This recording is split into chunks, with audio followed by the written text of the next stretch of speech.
in. If we're faced with a very difficult question, the heuristics will make us change the question and answer a different question. So if I walked into your office right now and said, okay, so how are we doing with regards to the schedule, to the delivery schedule? That's going to be a hard question to answer. Your brain will probably think about, when was the last time we deployed some shippable code? Okay, that was 2 days ago. So I think we're doing well. Meanwhile, the question is, how are we doing with this schedule? The brain will look at the last or representative thing that we can relate to and substitute that with a simple question. And that introduces a lot of different and exciting heuristics. There are many of these, but we're going to touch on some of the few that I like. This is interesting because I don't have my notes. And sorry if I sound like I'm reading from the slides. I really had a nice note somewhere which got lost, but we'll fix that. So anchoring heuristic is an interesting one because this happens all the time.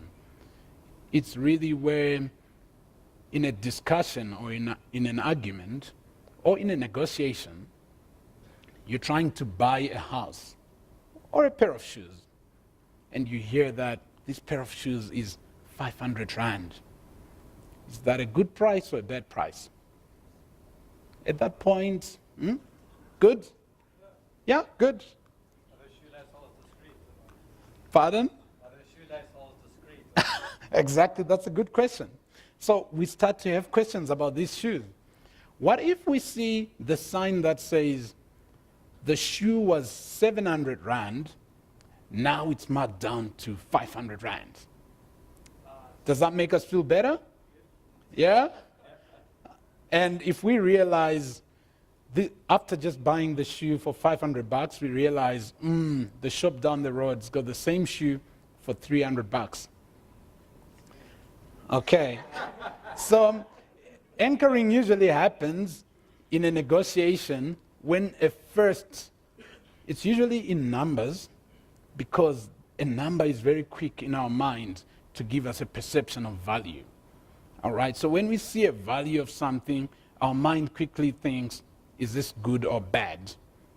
And that's anchoring. So if you're negotiating at a market, if you're the first one to say a number, you want to buy this phone, and you say, I want to offer you 2,000 Rand.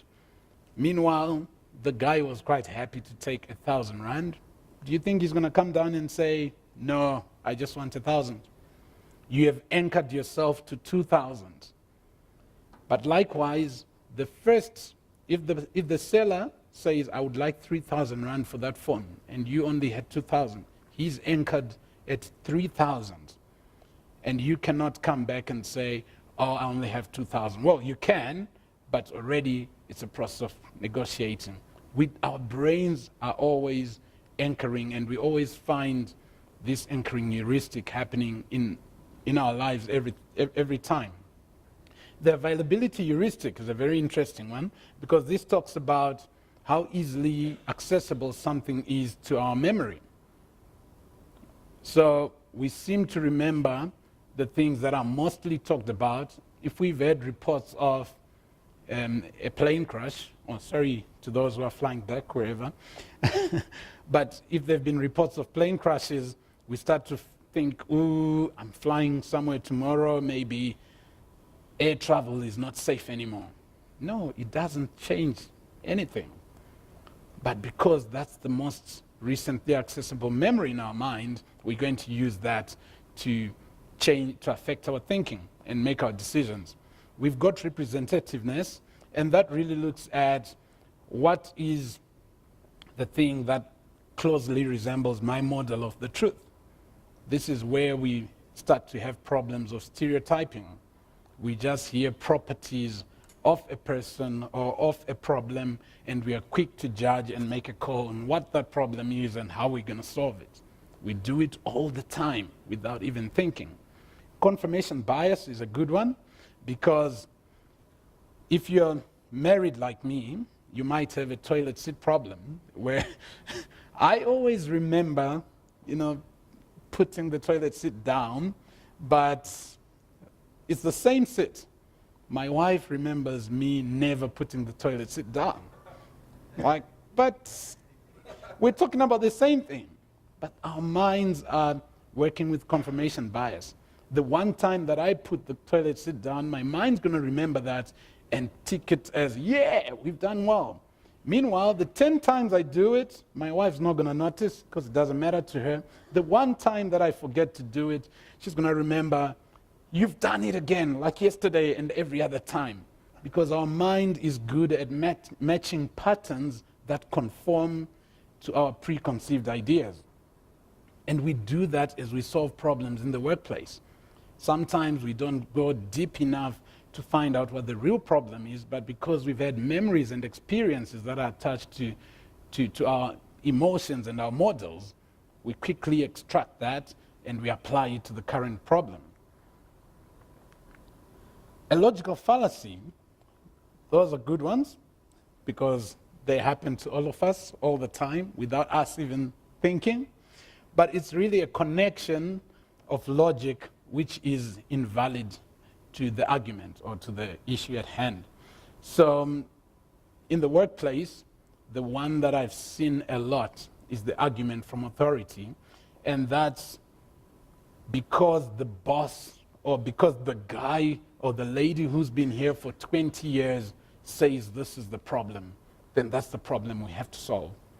We are not going to question that because she said it. We are already suffering from from a fallacy of authority. But it can also be over-applied.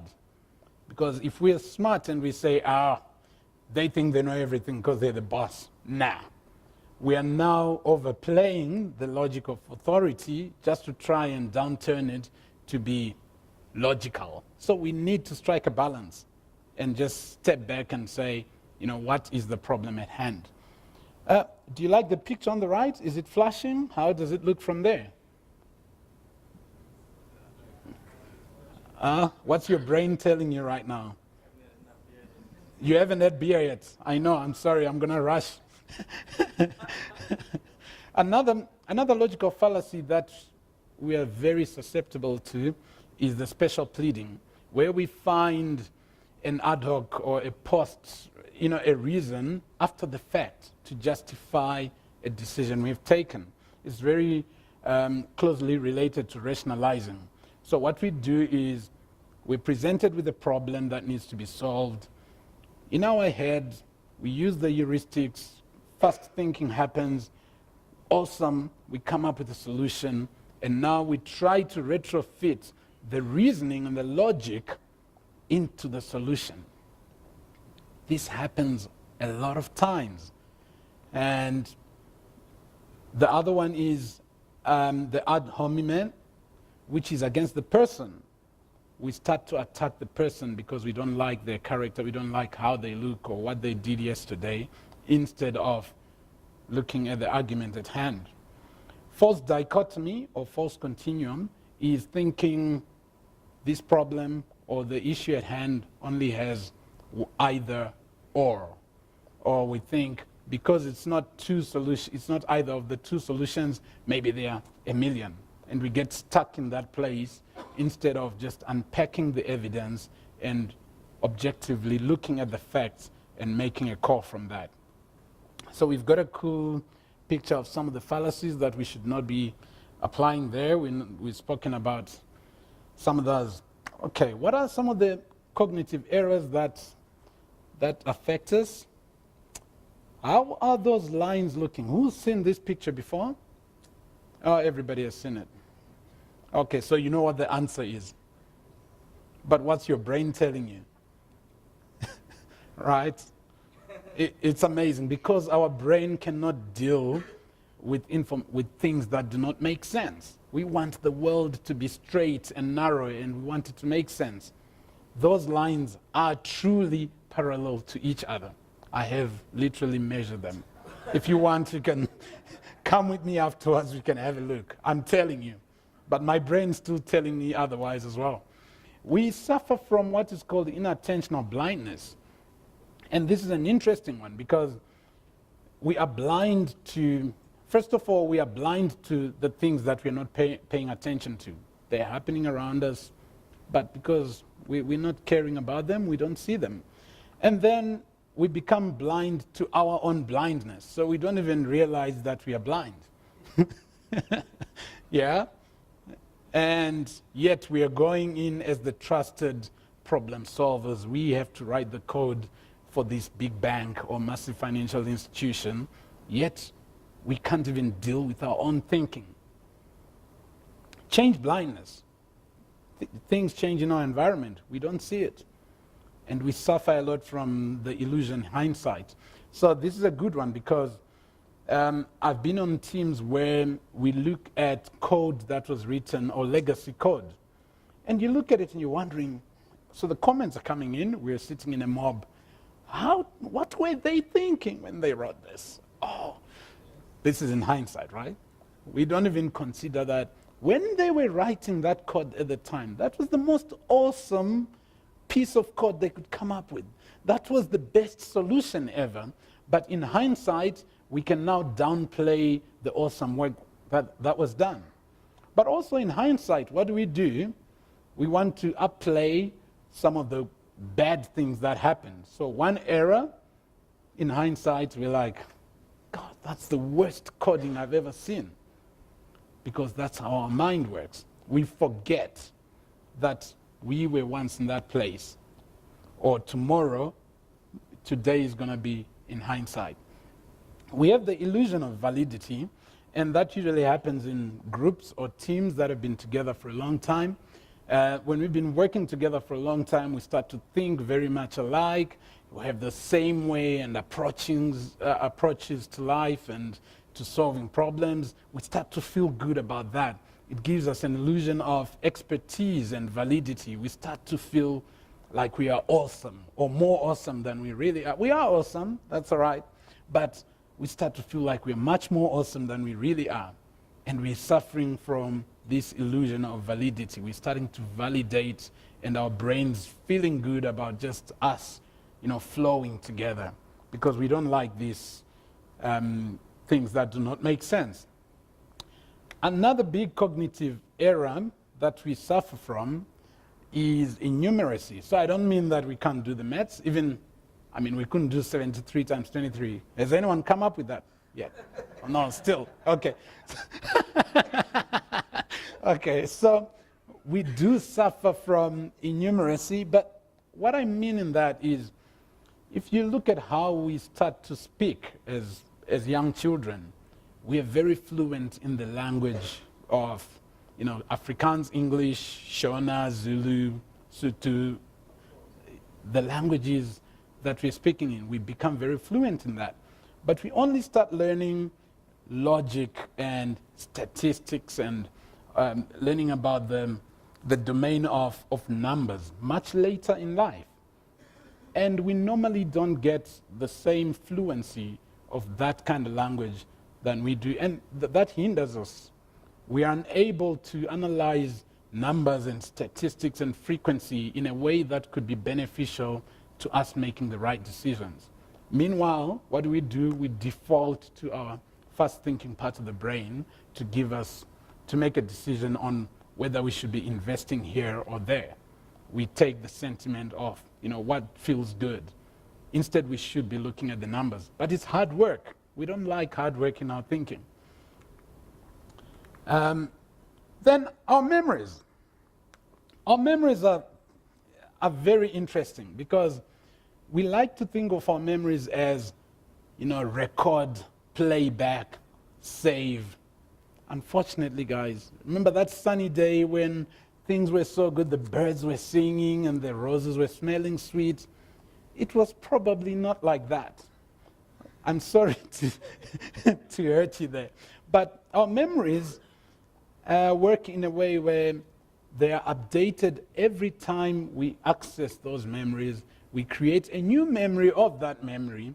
which we alter and we contaminate with things that we've heard from other people, with the emotion that we're feeling at the time, and with a whole lot of other things around us. And that just creates memories that are now contaminated. And our brain, if you have to learn one new word today, it's confabulation. Okay, so what that does is, manla, it's not funny. Okay, this is where our brain actually fills up the missing gaps of our memories. Our memories use the same HTTP methods of get, and we post, and we patch some of the stuff we don't get, and we delete the memories that we're not attached to because we just think that's not important. The length of an event or an experience does not matter in our memory. What matters is the emotional attachment or the emotional relationship that had with us. So if something happened for 2 seconds, but it was the most awesome, experience we had, we're going to treasure that very dearly.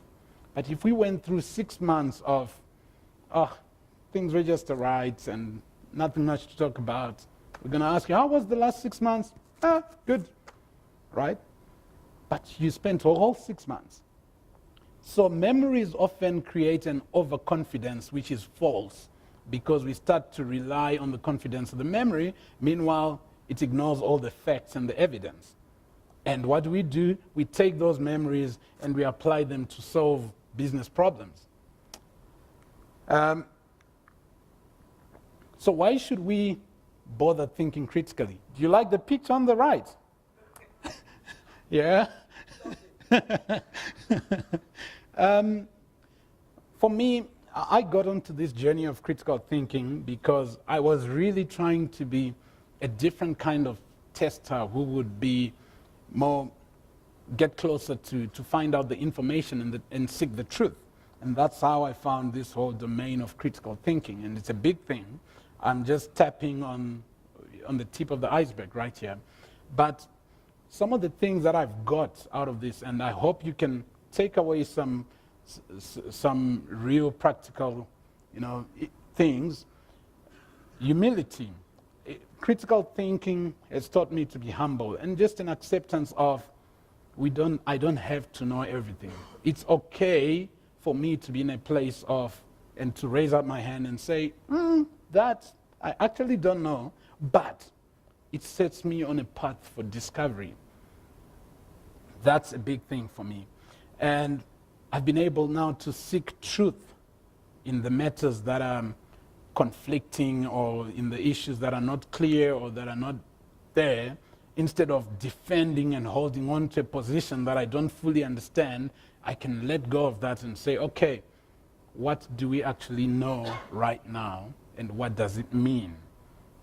Critical thinking it helps me to understand arguments. And when I say arguments, I don't mean two people just talking loudly over each other, but I mean a construction of an opinion or a message that is put across so that somebody else can try and understand it. It's helped me to unpack problems and be able to solve problems more confidently because I've gone through a rigorous process of analyzing the information and looking at the options and saying, is this the problem? And is this the best way to approach it at the moment? How many black dots can you see on the right? Come on, guys. Somebody, anybody? How many? 0. No? Yeah, but they are flashing, right? The truth is, there are no black dots there. It's your mind playing with you. Okay? Yeah. But critical thinking helps us to keep ourselves in check. So if we commit to critically think about the things that we're doing, we can keep ourselves in check and ask ourselves some really interesting questions. What is our purpose? What's our motivation for this conversation? What are the assumptions that we're coming with? What are some of the biases and the privileges that we have that the other party do not have? And that just gives us a better ground of coming closer to the truth and coming up with a more amicable solution. we also retain our autonomy of thought. And what I mean by that is we have a right now to think clearly for our own selves without being overly impacted and influenced by media and what everybody else and the hype that's going on around us. We are confident in our thought process and we retain that autonomy of thought, which is important when you want to come in with a different perspective and when you want to come in with a real solution to a problem. Not because everybody else is talking about the new design pattern or the new tool in the... You can come up and say, hold on guys, maybe regex is the way to go on this one. Right? Maybe. Empathy. Critical thinking for me has taught me to be empathetic to other people, to really try and understand the other people's stories and their journeys, where they've come from and their perspectives and what has built up their beliefs. And in that, I found so much joy in, wow, there is opportunity for us now to actually work together because you're putting the other people on the same level as you are, instead of coming up thinking you're on a pedestal because you've been there for 2 years and they just came in yesterday. But with critical thinking, it gives you an acceptance of other people and just that feeling of, you know, you can come in and be an equal party. It also helps us to seek opportunities for making the right impact. So, just to wind off, how do we practice critical thinking? We're going to question our thoughts. We want to question... Sorry, what happened there?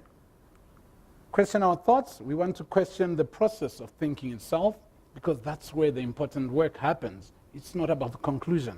It's not about the solution, but the process of the thinking. And then we want to question what we think we know. Is it really right? Like that wall. Is it same height or I don't know. There is something called the Socratic questioning, which really looks at 6 different types of questions that we can question, that we can ask.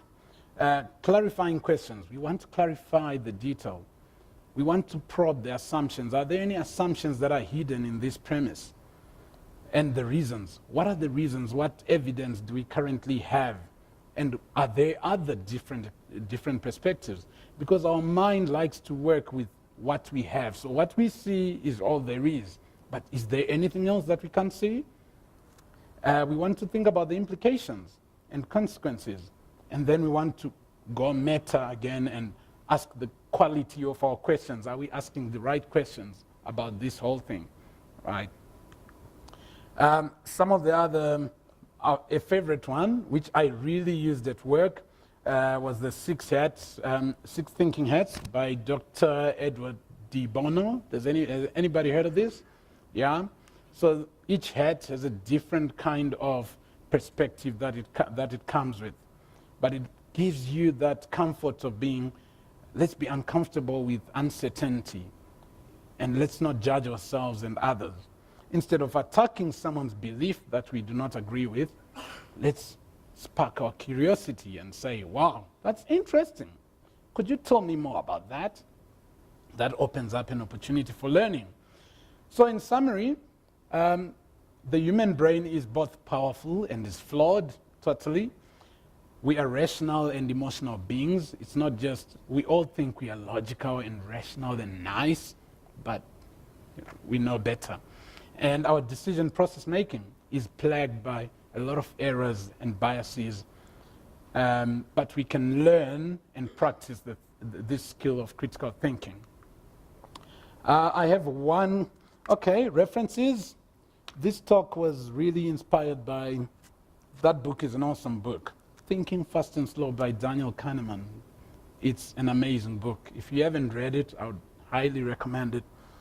Socratic questioning, so that's about the questions, the different types of questions that can help us in our problem-solving capabilities. And Your Deceptive Mind, a scientific guide to critical thinking skills. That's also an interesting one that I found on Amazon. In summary, I will leave you with a quote that says, an unexamined thought is not worth thinking. And now that we've learned this, I have a quick video. I know we're out of time, Rob, but if you give me... So, who knows about the monkey business illusion? You can walk out. Okay, you can stay. But I know we've got enough people who don't know about this. So it's very interesting. Let's go for it quickly. Okay.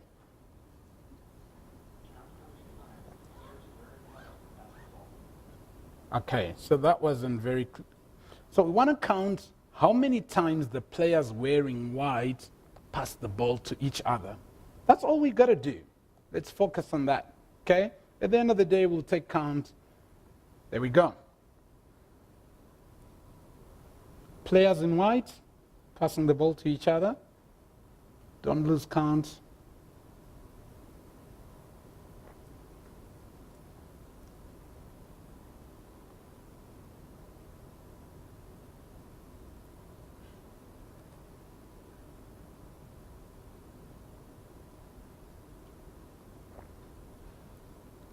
Okay, do we have a number? 16, 17? Any other number, 16 and 17? Yeah, that's all. What else happened in there that was interesting? Pardon? The bouncing of the ball? Okay. No. I don't know what happened, sorry. Let's get there. Okay. Did you see that guy? Huh? Did you see that guy? And what else happened? Something else happened. So you didn't spot the gorilla, we saw that. But there's something else that happened.